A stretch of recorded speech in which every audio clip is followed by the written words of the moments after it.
Following Moscow's invasion of Ukraine, Australia, the United Kingdom, Canada, and the United States have imposed outright bans on Russian oil purchases, but the European Union remains divided. India refuses to condemn Moscow's aggression against Ukraine, and it also buys discounted Russian oil, which many Western experts consider to be a sanctionable act. And the United States was expressing its displeasure by describing New Delhi as somewhat shaky. The United States has been lecturing India on its historical significance for undermining global efforts to contain Moscow, but New Delhi is simply pursuing its own interests. Then everything changed when Prime Minister Modi met the US President earlier this month. The President lauds India's humanitarian support to Ukraine. Biden also said that the US and India will continue their close consultation on how to manage the destabilizing effects of this Russian war. A deep connection between the people, ties of family, friendship, and shared values is at the heart of the partnership, the president said. Then, on Friday, British Prime Minister Boris Johnson flew to Delhi to discuss trade. He stated, "I don't believe it is the job of one country to preach to another. India is an incredible country with 1.3 billion people and the world's largest democracy." He added, India's role as a defender of democratic values in the Indo-Pacific region is even more critical. Germany and Australia are also aware of India's position, and would not preach, or teach, it, about Russia's war in Ukraine. India's stance on Ukraine has not changed, and it continues to buy cheap Russian oil. India, in reality, has more pressing concerns than its place in Western history books. Purchasing oil, on the cheap, is not a luxury for India, but rather a necessity. If crude oil remains above $80 per barrel, the Indian economy could be in for a major shock. The United States does not need to lecture India about its goals. In fact, a weak India is not in the best interests of the United States.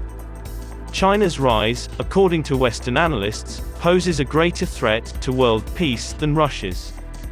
At home, Beijing has become more authoritarian, while abroad, it has become more assertive.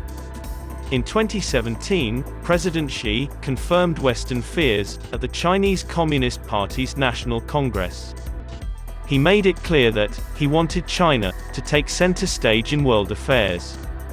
According to Xi, China does not seek global dominance, but no one should expect China to swallow anything that undermines its interests. He also hinted that China's rise would usher in a Chinese-style world order. China's rise was officially declared a threat in the United States National Security Strategy, citing intellectual property theft and the development of advanced weapons capable of neutralizing America's military advantage. China's growing military might, aggressive territorial claims on land and at sea, and growing economic influence over its smaller neighbors are causing concern in New Delhi and Washington. Under President Xi Jinping's leadership, China has developed the world's largest navy, advanced stealth fighter jets, and a growing nuclear arsenal. Without broad international cooperation from allies and friends, the US will be unable to accomplish anything. It requires India, and India is the only Asian country capable of standing up to China. The primary goal of the CCP is to maintain China's economic rise, and to establish China as the dominant power in much of Asia, including the Western Pacific, Central Asia, Eastern Russia, the Himalayas, and the Indian Ocean. Taiwan is viewed by China as a breakaway province that is still a part of one China. For Xi, reunification with mainland China is a strategic priority. However, Taiwan, a democratic island with a population of 24 million people, has no desire to join the Communist Party. The Biden administration is entirely right in declaring its rock-solid support for Taiwan and bolstering the island's defenses in order to avoid the need for military intervention by the United States. Although the United States has expressed support, it has not explicitly stated that it will go to war to defend Taiwan. This so-called strategic ambiguity has kept the three parties at peace for decades. Even so, if the United States goes to war over Taiwan, it could face serious consequences.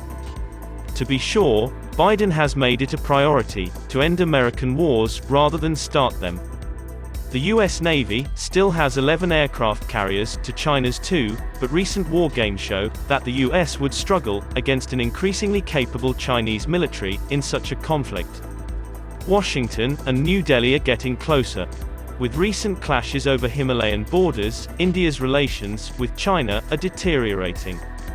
China is expanding its naval operations as part of One Belt, One Road, a massive infrastructure project that has one problem, that is, India.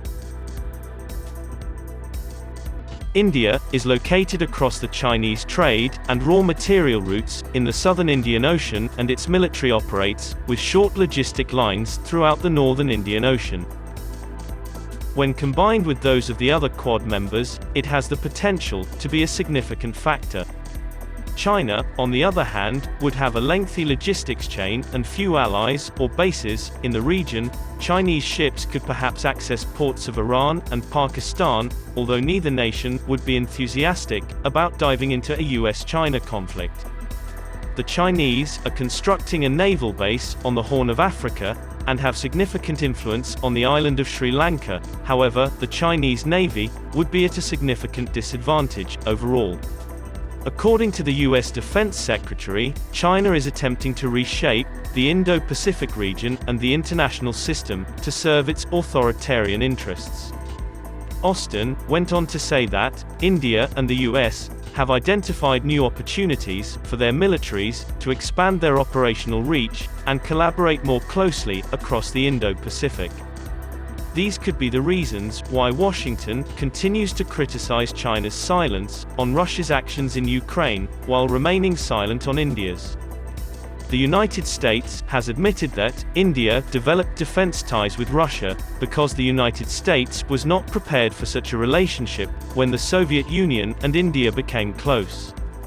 Instead, they support Pakistan and have chosen to ignore the genocide perpetrated by the Pakistani army in East Pakistan, which is now Bangladesh. The genocide that the United States can't remember, but Bangladesh can't forget. Archer Blood, the U.S. Consul General in Dhaka, East Pakistan, at the time, requested intervention from Washington. Blood later described Washington's response as deafening silence. This was when Russia started providing arms to India, and India remains heavily reliant on Russia for military equipment to this day. India has performed an impressive balancing act. And that is quite an accomplishment.